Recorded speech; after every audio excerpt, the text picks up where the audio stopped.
on today's expose, I figured, you know what, Kevin?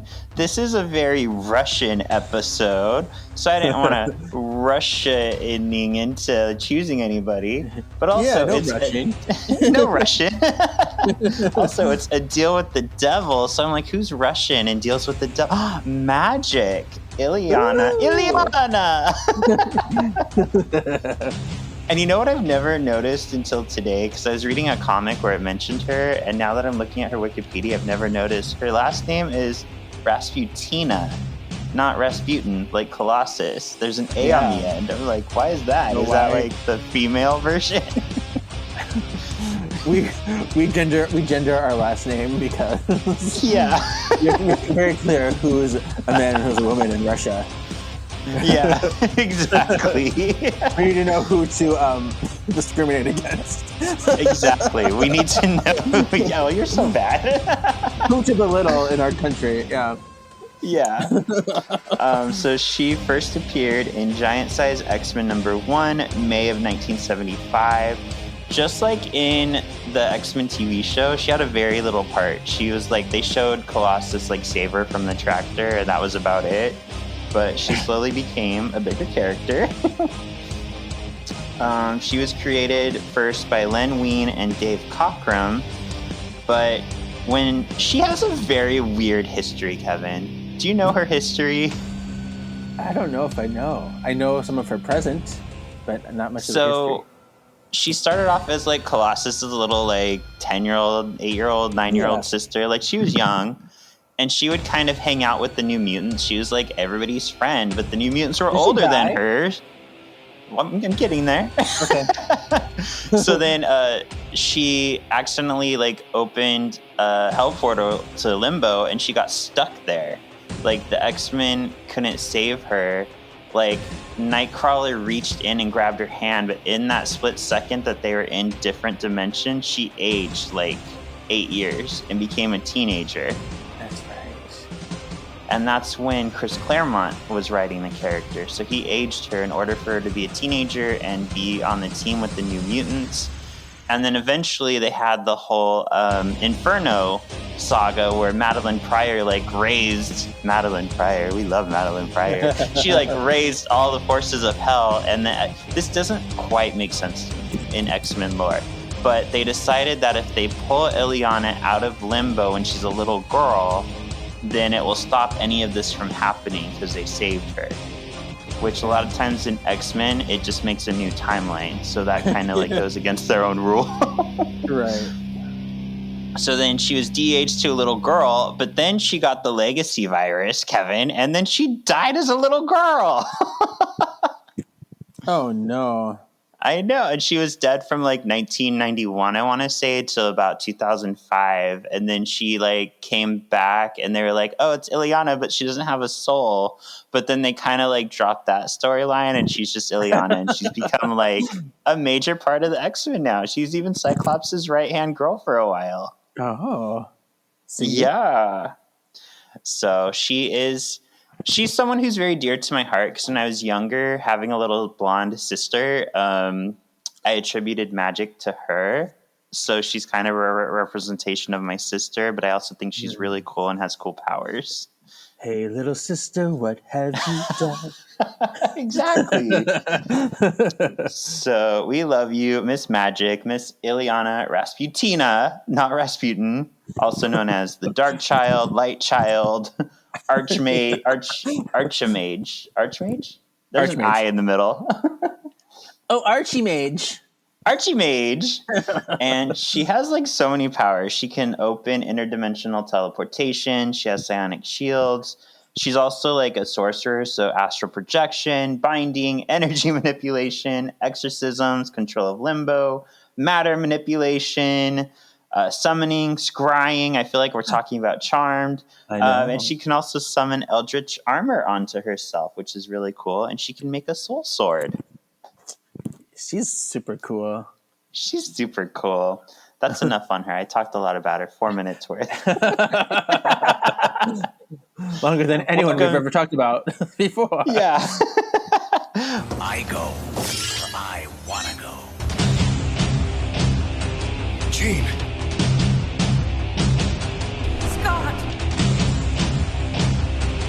machine? Scott! I summon the Arctic winds! No more mutants! I summon the Arctic winds! No more mutants! I summon the Arctic winds! No more mutants! There's always more gators in the bayou.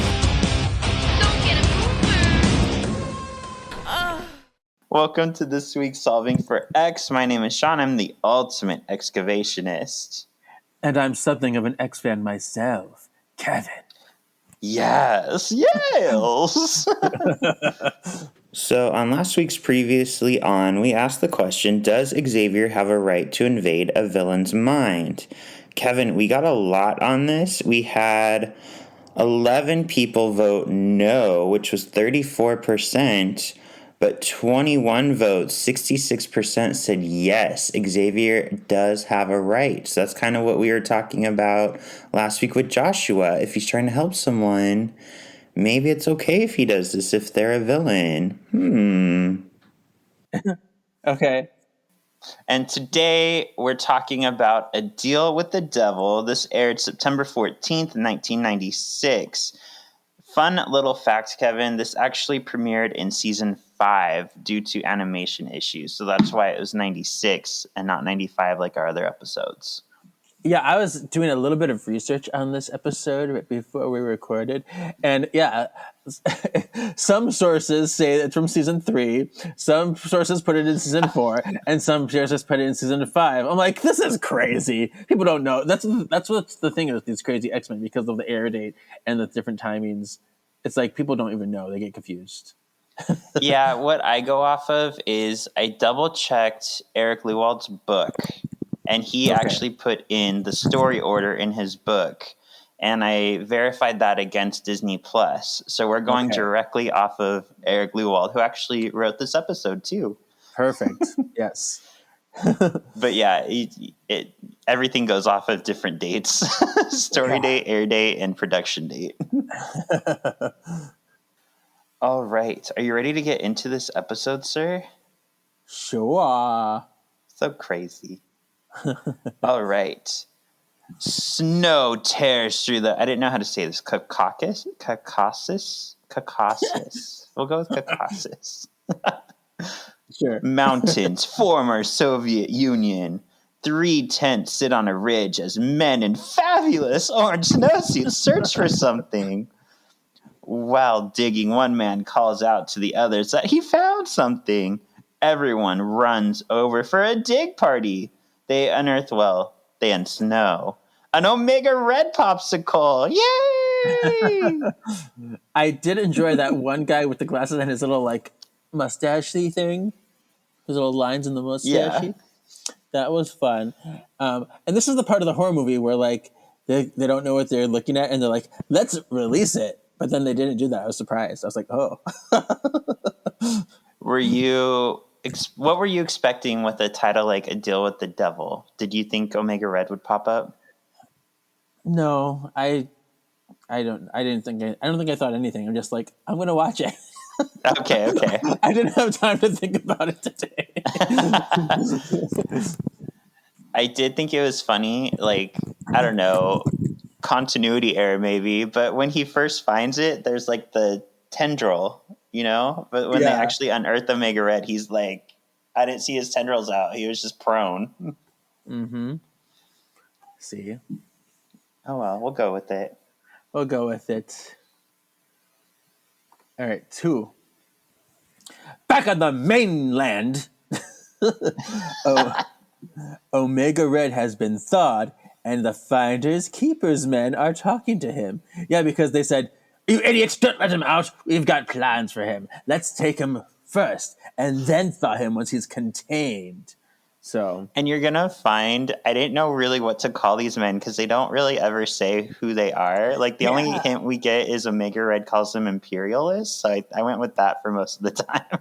Sure, yeah, just random government people. Yeah, but yeah, they find him and they talk to him and they say that they have Omega Red bound and chained and want to make a deal. Omega says he doesn't make deals with imperialists. Oh, there's that word. Yep. Oh, the colonel, but he says colonel. Colonel. I know.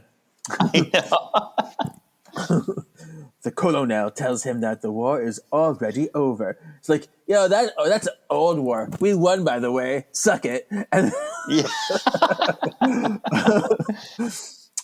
they want Omega Red to recover a radioactive sub near Hawaii and return. In return, they will make him human. The colonel also tells Omega Red, by the way, we implanted you with a liquid nitrogen implant, so don't get any funny ideas. If you don't help, we'll ice you. Omega Red says, that's cool, I find that satisfactory, but I want something more. He's like, name it. It's like, everything is better with friends. I want Wolverine and Storm to come along. So I noted, I've never really realized it, but like, does Omega Red sound kind of like Mojo Jojo? I mean, I suppose a little more Russian-y, but yeah. Yeah, a little more Russian-y, less cartoony. But there's something he said, I was like, that's straight up Mojo Jojo right there. I also put the Soviet Union as a 90s moment.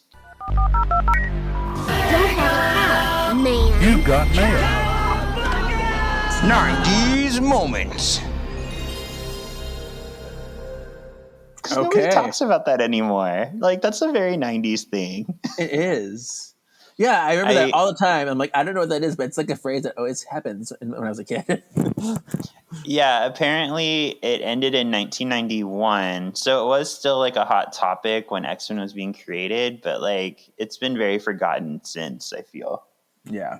Did you have any thoughts on why Omega Red would have chosen Wolverine and Storm to come along? Well, I knew Wolverine was like an old friend of him, or friend. I knew right away that was an option for Wolverine. And then I'm like, friend of me. Then I'm like, Storm. Why would he want Storm?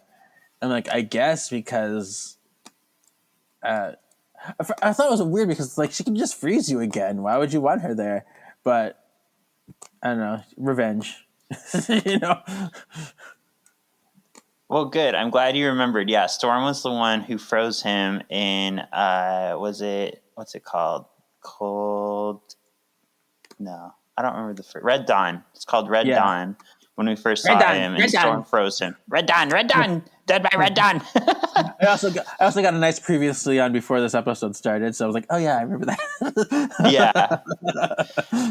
I also feel, because Omega Red makes a little smirk later, I feel like he chose her because he knows she's claustrophobic, but that doesn't really play out in the episode. No, but kind of, but no. It's weird. Yeah. It's like, it's mentioned that she's claustrophobic, and he has this sly little Omega Red smile, but then it doesn't really go anywhere eventually. Yeah. Ooh, I get to say it. Back at the manor, Wolverine is a little surprised that anyone wants to work with Omega Red. Beast assures Wolverine that there is the implant. Wolverine still isn't happy. Omega Red orders liquid nitrogen implants from Starbucks for breakfast, Kevin. Professor X offers to go instead of Wolverine. This is like, Professor X usually isn't this person. Like, I was surprised that he offered. Yeah, usually he just sends people wherever he wants to go and where he doesn't want to go. This time he's like, I'll go. Yeah. Is Lalandra there? No, I don't want to go then. Okay. Wolverine, the drama that she is, says no. She wants to be there when Omega Red messes up. So I thought it was funny. Wolverine was like whining about going, but then the minute Professor X is like, I'll go, he's like, no, I want to go. Right. And miss the party? Like, no way, Jose. I feel like this is just Professor X knowing Wolverine and knowing that, like, if I say I'll go instead, he'll be mad. So he's just like controlling Wolverine. It's reverse psychology. Yeah. Mm-hmm. All right. 4. Back back on the mainland, the Imperialists have Omega Red bound and ready to board the sub. Wolverine and Storm are there, prepping for launch. And we have Ponytail Storm back. Ooh, Ponytail Storm. The three mutants prepare to board. As Storm enters, we get a quick but effective reminder that she's a claustrophobic. Yeah, I love this because she looks in the hole. We get a blur in the hole. And then I'm like, oh, is this Storm having a mild panic attack? I'm glad that I caught that because I thought someone less, privy might be like, oh, what an interesting transition that is. They're going underwater. That's why it's blurry. Yeah. But no, I know. You've been taught well, my young apprentice. Yes. You also have a good eye for this stuff, so I can't take too much credit. Sniper. Good eye, sniper. Do you know where I say that? Why do you say that? There's a song by Coheed and Cambria, if you remember that band, where he's like, good eye, sniper. Nice. So that's why I say it all the time. Yes, his voice is kind of annoying like that. No. The merry mutants tear through the water in their little yellow submarine. We all live in a yellow submarine, Kevin. A yellow submarine. Meanwhile, the Beatles are getting ready to sue because this was so their thing first. Wolverine tries to get more info from Omega Red, who is still bound, by the way. Omega Red tells Wolvie that he was promised his humanity. Storm reminds Omega Red to stay calm. Reminds Wolverine and Omega Red, I should say. It's taking all the control she has to keep her claustrophobia at bay. Omega Red looks on with a huge smile on his face. So this is where it was hinted, like, this is what he likes. He likes Storm to be claustrophobic. I like to torture her. And she's like, Wolverine, I don't like small spaces. What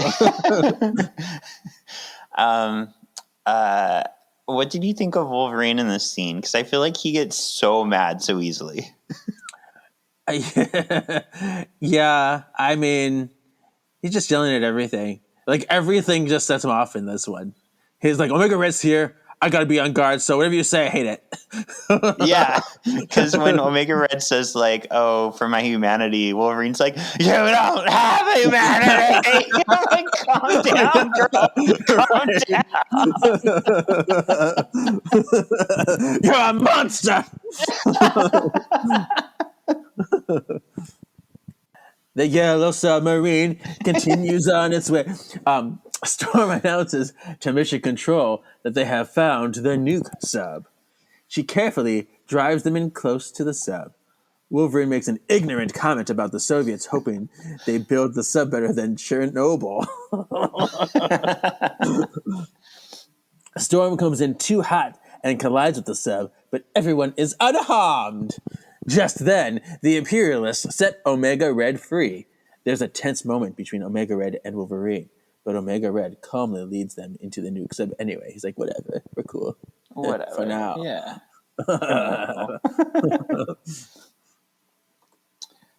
All right. Storm and Wolverine enter the sub in full protective gear, but Omega Red doesn't need all that shit. He can just breathe in the toxins. So they follow him through the abandoned sub. Everyone watches as Omega Red starts up the sub. Omega Red starts up the sub and starts driving it home. Oh, wait. He has other plans. He removes his implant very easily and reminds Wolvie and Storm that if there is but a tear in their suits, they will die from radiation poison. These little suits, though, are so ugly. They really are. Look like little Lego people. Yeah, you're right.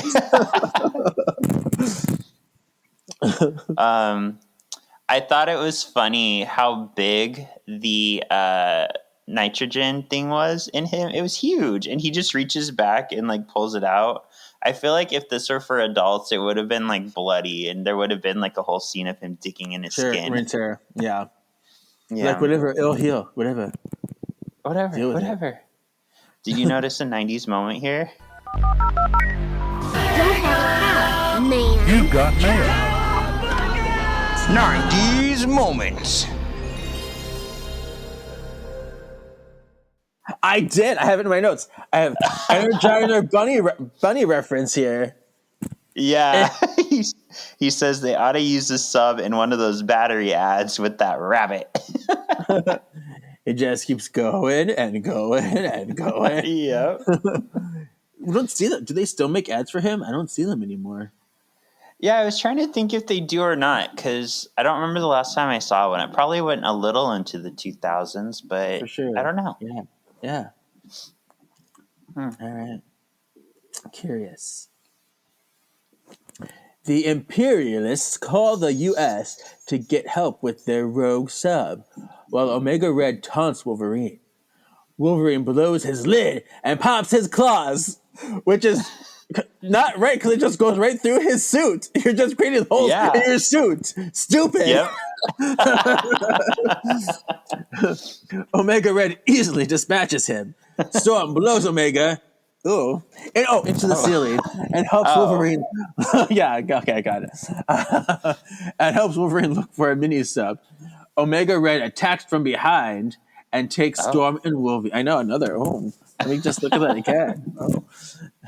It attacks from behind and takes Storm and Wolverine captive. He announces to the Imperialists that he has programmed the missiles to hit the 15 largest cities in the world just to watch them burn. And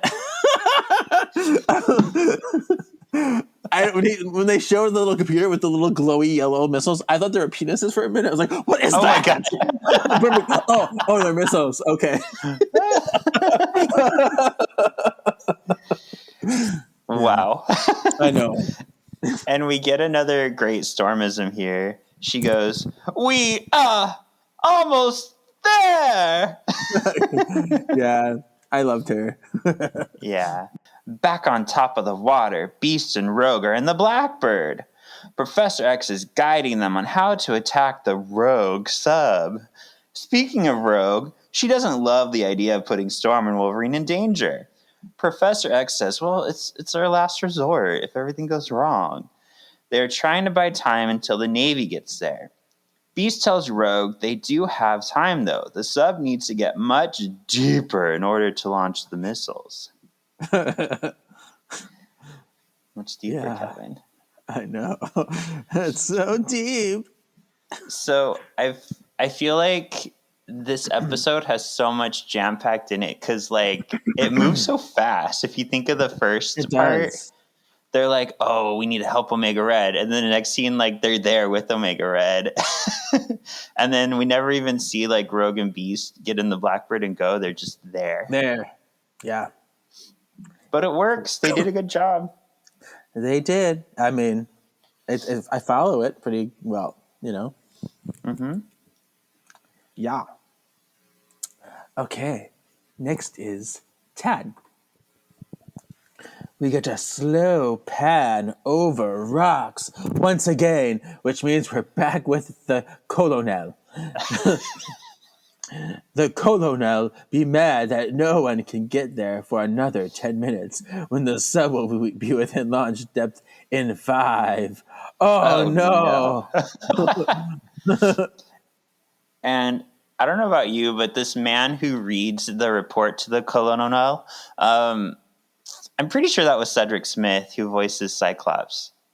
I thought Norm Spencer did Cyclops. Or no, you're right. Norm Spencer. Yeah. Yes. Yeah, I'm getting names mixed up. Yeah. But yeah, I thought that too. I'm like, this sounds just like Cyclops. Yeah. And somebody online even thinks they had a thought that these people were like the Canadians doing all this just because they all have like very Canadian accents. I'm like, I think that's just because they're all voiced by Canadians. Yeah. Back at the sub, Omega Red tells Storm and Wolvie that his country made so many great weapons, but were never brave enough to use them. Omega Red announces his plan is to basically shoot off the missiles, then resubmerge and chill until he decides to come resurface and pick up the pieces by leading the world into a grand new era. This guy's a dick. This is a stupid plan. This is all. I'm going to destroy everything and then rule over it. Yeah. I mean, yeah. Everybody's here is jerky. All involved except for men. True. Yeah. Because I'll get to it later. Okay. All right. 12. Just then, a bomb splodies next to the sub, knocking Omega Red down. The colonel is confused as to where the splody came from, as no plane or boat is showing on radar. It's like Wonder Woman's invisibility jet, but it's not Wonder Woman at all. It's a Blackbird. We see that the culprits were Rogue and Beast with their what's it called? What's it called when you do that? Secret. Camouflage? No, stealth. No. There we go. Stealth. Their stealth. Okay. Their stealth thing on. Yes. Okay. They can still listen in through Storm and Wolverine's mics. Like, they don't know it's on, do they? Beast says their bomb probably won't be too much of a delay, but at least it's something. Yeah. Did you see there was like a hair on the film? So every time the Blackbird like moved up and down, there was a hair in the upper right that like moved with it. No, I didn't. That's funny. It was funny. Back in the fathoms below, the sub races on. Yeah. Omega Red positions the sub to reach launch depth, even as he holds Wolverine and Storm in his tendrils still. He's like very dexterous with these tendrils. Yeah. Above, the Blackbird wheels around to position itself to launch more bombs. Storm is able to get into a position to lightning strike Omega Red, and she does. She do it. She does. Yeah, she's kind of a badass. I know.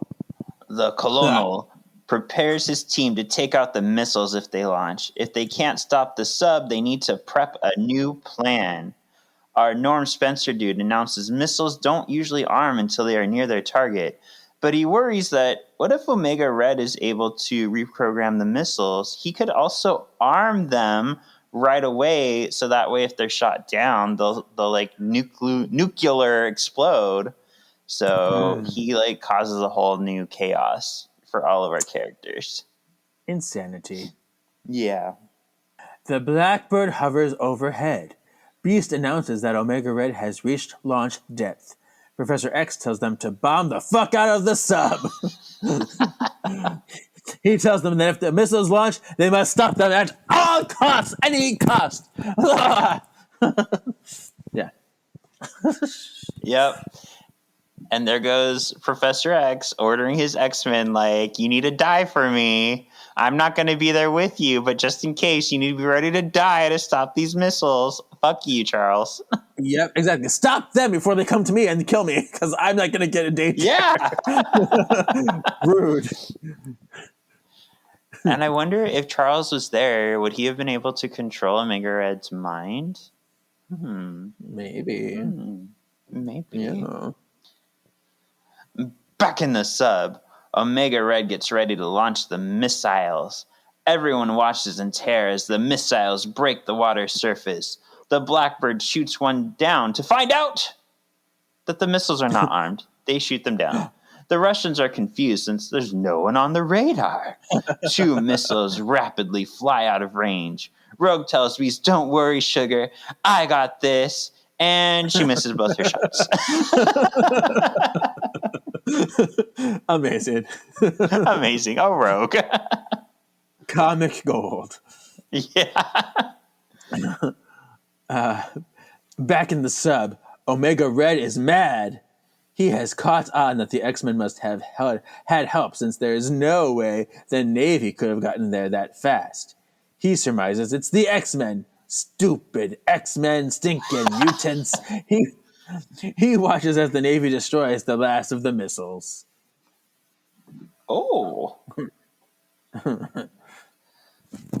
Above, Beast gives a really long congratulatory quote as below, Omega's red temper flares. He hath been thwarted. Omega Red realizes that the warheads can still be armed. He calls over to the Russians and threatens that if they fire on the missiles again, the whole Hawaiian coast will be bye-bye. Oh, no. All right. Rogue gets mad and jumps out of the Blackbird ever so gracefully, beautifully, though. I'm like, dive into that pool's air wind. Dive into those clouds. Yep. And jumps out of the Blackbird without giving Beast a heads up. She's like, bye. Oh, Rogue swim flies. Okay, good. I'm glad you say swim flies because I'm not the only one. That was perfect. Swim flies down to the sub as Omega Red is bullying Storm. Rogue destroys the hull just as Omega is about to pull off Storm's helmet, exposing her to the radiation. No, don't! Omega runs off to see what is attacking the sub as a still safely in her helmet. Storm effortlessly picks up big ol' heavy ass Wolverine and takes him to the escape hatch. Come on! Let's go! I was like, that bitch is strong. Like, he's all full of metal and he's all like thick, and she's just like, come on, Wolverine, and fix him up. We must get out of here. Yeah. So, Get it, Storm. Rogue comes up for air. Beast asks her what she did. She answers by telling him, I love this so much, Kevin. I bet his boat. What a great line. An escape pod pops up next to Rogue. Storm and Wolverine are on it. Storm announces that Omega Red shouldn't be able to cause any more damage on his ruined toy. The Blackbird grabs them and lifts them to safety. I bent his boat. I bent it. It's a bent boat.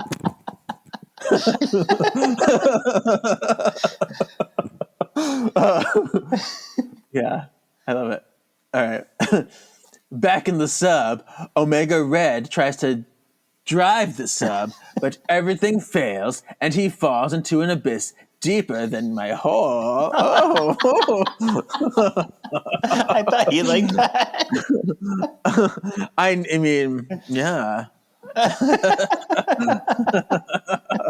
I'm working on it. You say I'm not a jerking on pro. Jerking, working, it's all the same. it? Yeah. Yeah. Back at the manor, Beast reports in to the professor. He says Storm's claustrophobic trauma will pass, but Wolverine is still dangerously mad at Omega Red. Wolverine declares revenge on Omega Red, who he knows is still alive in that deep hole. Yes. Yes. Get your tendrils in my deep hole. Stop it. So, Kevin, what did you think of this episode? I am going to give it expected. Not because it was a bad episode. I think it was written very well. It's just not the kind of episode that interests me as much. It's because Omega Red's in there, and it's very government-y, and I don't know. But I think it's still good for what it is. Yeah, I'm gonna echo you because I do like it. It's a great episode with great lines. My only issue that I take umbrage is like we're not really given a clear reason why it has to be Omega Red. Like, we know he's an asshole, we know he can't be trusted, and yet they're like, oh well, he could breathe in the radiation, but like they could have gone in radiation suits and not gone through all of this. Right. So I just need a clearer answer there. Mm-hmm. Yeah. I do. I kind of, in my own headcanon, I feel like another story was inspired by this, though, because much later in the 2000s in Ultimate X-Men, There's actually a comic where Colossus, we find out, can turn into metal form, and when he's in metal form, he doesn't have to breathe. So he actually walks down the ocean floor and picks up it was over like 200,000 tons. He picks up a submarine and carries it to the surface and just like lays it down. Colossus, right here on the ocean floor. Yeah. Hi, Sebastian. Hello, Sebastian. It is me. You're not. Yeah, it's great. So yeah, I feel like this would have worked better as like a Colossus story. Of course, I feel like back when this was written in 96, 95, I don't think that was canon yet, that Colossus doesn't breathe in metal form, but I feel like it would have been a better story with like Colossus in there and somebody attacks the sub or sneaks on the sub or something like that. Right. Cool. So who would you say is the MXP? For me, it's Storm all the way. Oh. Because not only does she agree to go into this little space that she's afraid of, she faces her fears, and she does it for her friends, for the good of the people, for the X-Men and everything. She's carrying Wolverine everywhere. She's fighting him off. She fought through Wolverine's crazy like impulsiveness, and she's like, Wolverine, don't. I won't survive if you go on a spree and she rips off our suits. Like, you gotta listen to me. So she's killing him down. Like, she's been doing it this whole episode. That's a really good point. Yeah, I'm kind of like, I have a three-way tie here because I feel like, except for Wolverine, who's completely useless, and the professor, who's like, everybody go die for me, Beast like keeps a very level head in like his attacks. He's very smart in like kind of diverting the sub. Rogue like goes down there and she's the one who like stops Omega Red from killing Storm. But you're right, Storm like is the one who keeps Wolverine safe. So you convinced me. I'm gonna give it to Storm because yeah, she totally faced her fears and like did a lot to be in that sub. Yeah. Cool. What would you say is the X factor? I put typical government organizations being idiots and power hungry and selfish, and they're just so stupid. Yeah. It's like, do what I say. I got insurance. I got ways to get around you, but they really mean nothing because you're such an idiot. Yeah. That's typical of X-Men. It's typical of X-Men that we see the bad humans are the ones who cause the bad mutants. Like they're the ones who created Omega Red, and then by trying to use him for their own benefit as if he's a thing, they like continuously turn him more and more evil because now he hates people more that he's been used this way. It's like, you are a living weapon. All we ever see you is as a living weapon, but we can turn you human. I know you want to be human, even though you'll never be human. Like, yeah. It's like, what bitches? Yeah, and what a bitch thing to be like, we control you. We put this bomb in you that you can't possibly find. Oh, you found it. oh, no. Yeah. So I gave this some thought. I want to hear from people. Like, I put together a list of people who don't necessarily need to breathe, Kevin. So who would you trust to recover this irradiated sub? Would you put Omega Red? Would you put Colossus? Would you put Juggernaut? Or would you put Namor? Well, definitely not Omega Red, and definitely not Juggernaut. Those two, no. Namor is very much like Wakanda Forever. It's very much that storyline. He could get it done, although, I don't know. He's sexy enough. But I think for me, it would have to be Colossus. He seems to be the kindest and the most reliable of them all. I feel you. Namor is like a wild card. If it helps his people, he'll do it. But if it doesn't, he's going to set those missiles off too, just like Omega Red did. Yep. So yeah, Colossus is the only character that could have done this the right way. Mm-hmm. I feel like Wolverine might have been able to with his healing factor. But yeah. Cool. So next up, we have a 2-parter, which we're going to release in 2 weeks, so one episode at a time. This one, Kevin, is called Sanctuary. What do you think it's about? Hunchback of Notre Dame. Sanctuary!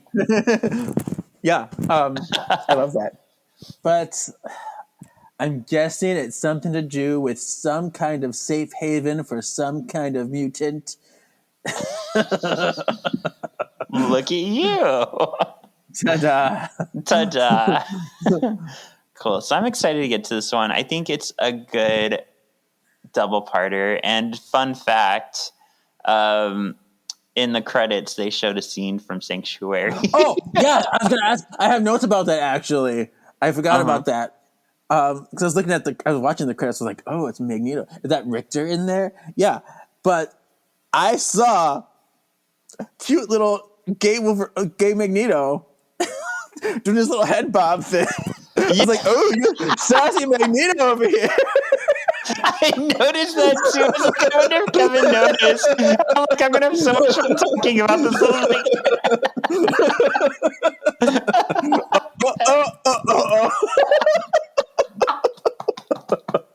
He should have put a ring on it. Right. Oh my God. It was awesome. Oh no. So cool. Yeah, we'll get to those. And then you'll be gone. You'll leave me here in the US all alone. I can't believe you're doing this to me. I would never do that to you. Oh, right. Like it never happened already. Oh. Cool. So if people miss you while you're gone and want to look for you, where should they find you? Yeah. Oh, yeah. You can follow my shenanigans on the Instagram, KGZ87. Yes, I'll probably have pictures and stories and stuff there. Or you can listen to Shawn and I on my other podcast, Words of the Witches, doing comic booky things of Charm Season 9. It's near the end. If I'm in Paris while this is happening, we would have finished all of Season 9. And yeah, so ta-da! Yeah, we would have finished Season 9 last week. That's crazy. Yeah, Woo. I know. Woo. So next on the agenda would be the ebooks. Yay. Get back into some novels. Yeah. Good. I bought those like when you first announced the show because I found them on Amazon and I haven't read them yet. So I'm glad I didn't. Yeah, and I'll tell you when we get to that later. So okay. Yeah. Well, and for me, you could find me on Once Upon a Cult, where this last week we talked about the Quiverful movement, which is the group from the Our Father documentary that spreads his semen through everybody. I remember that. Yeah. And you can also find me on a much more family-friendly, happier show, Marvelous Galaxy of Disney, where we give you the Marvel, Star Wars, Disney news of that week. Yay! And thank you for listening, and we'll be back next week with Sanctuary and Gay Magneto. Yeah, I can't wait.